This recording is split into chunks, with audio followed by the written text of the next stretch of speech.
નમસ્કાર મિત્રો, સ્વાગત છે તમારું આપણી આ યુટ્યુબ ચેનલમાં જેનું નામ છે ગુજરાતી જીકેની જમાવટ।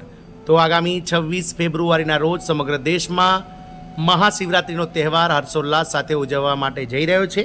ત્યારે આ મહાશિવરાત્રિના તહેવાર પહેલાં રાજ્ય સરકાર દ્વારા જે સરકારી કર્મચારીઓ છે તેમની નિવૃત્તિ વય મર્યાદામાં 5 વર્ષ વધારો કરી અને આ કર્મચારીઓને શિવરાત્રિના તહેવારની અનેરી ભેટ આપી છે। આજના વિડીયોમાં આપણે વિગતવાર જાણીએ કે કઈ રાજ્ય સરકાર દ્વારા મહાશિવરાત્રિના પાવન પર્વ પહેલાં સરકારી કર્મચારીઓની નિવૃત્તિ વય મર્યાદા 5 વર્ષ વધારી અને વહીવટીતંત્ર દ્વારા આદેશ જારી કરી દેવામાં આવ્યો છે। તો આના વિશે આપણે વિગતવાર આ વિડીયોમાં માહિતી મેળવીએ। તો વિડીયોના અંત સુધી આપ અમારા સાથે બન્યા રહો અને જો આપ અમારી ચેનલમાં પહેલીવાર વિડીયો જોતા હોય તો અમારી ચેનલને લાઇક, શેર અને સબસ્ક્રાઇબ કરવાનું ભૂલશો નહીં। સાથે જ મિત્રો બાજુમાં રહેલું બેલ આઇકોન દબાવીને ઓલ નોટિફિકેશન ઓન કરી લો, જેથી કરીને અમારી ચેનલ પર મૂકવામાં આવતા આવા કર્મચારીઓને લગતા પ્રશ્નો, પેન્શનર્સને લગતા અને તમામ જે માહિતી છે તે તમને સરળતાથી ઉપલબ્ધ થઈ જાય। તો મિત્રો મહાશિવરાત્રિ પહેલાં સરકારી કર્મચારીઓને આ રાજ્ય સરકાર દ્વારા મોટી ભેટ આપવામાં જઈ રહી છે, કારણ કે કર્મચારીઓને નિવૃત્તિ વય મર્યાદામાં 5 વર્ષ વધારી વહીવટીતંત્રને આના માટે આદેશ જારી કરી દેવામાં આવે છે। આ રાજ્ય સરકારના આ વિભાગના કર્મચારીઓ કે જેઓની મહત્તમ જે મર્યાદા હતી, જે વય મર્યાદા હતી નિવૃત્તિની, તેમાં 5 વર્ષનો વધારો કરી દેવામાં આવ્યો છે, જેનાથી લઈ અને મિત્રો જે આમ જનતા છે, સામાન્ય જનતા રાજ્યની, તેને મિત્રો આ કર્મચારીઓની વધુ 5 વર્ષની સેવાનો લાભ મળશે। તો જાણીએ મિત્રો કઈ રાજ્ય સરકાર અને કયા વિભાગના કર્મચારીઓને 5 વર્ષ આ નિવૃત્તિ વય મર્યાદા વધારવામાં આવી છે।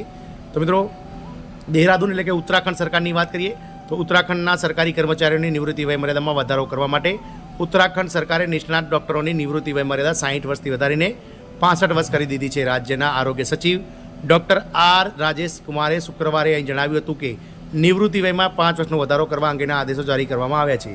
સરકારી કર્મચારીઓની નિવૃત્તિ વય મર્યાદામાં વધારો તેમણે કહ્યું હતું કે વય મર્યાદા વધારવાથી રાજ્યના 550 જેટલા નિષ્ણાત ડૉક્ટરોને તેનો લાભ મળશે।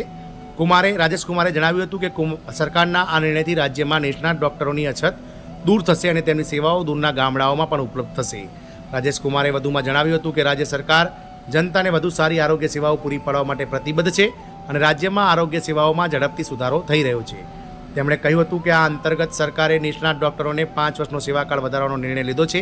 સચિવે જણાવ્યું હતું કે 60 વર્ષની ઉંમર પૂર્ણ કર્યા પછી પણ કોઈપણ નિષ્ણાત ડૉક્ટરને કોઈપણ વહીવટી અને નાણાકીય જવાબદારીઓ સોંપવામાં આવશે નહીં અને તેમને તેમની વિશેષતામાં ઉપલબ્ધ ખાલી જગ્યાઓ પર મુખ્ય સલાહકાર તરીકે તૈનાત કરવામાં આવશે।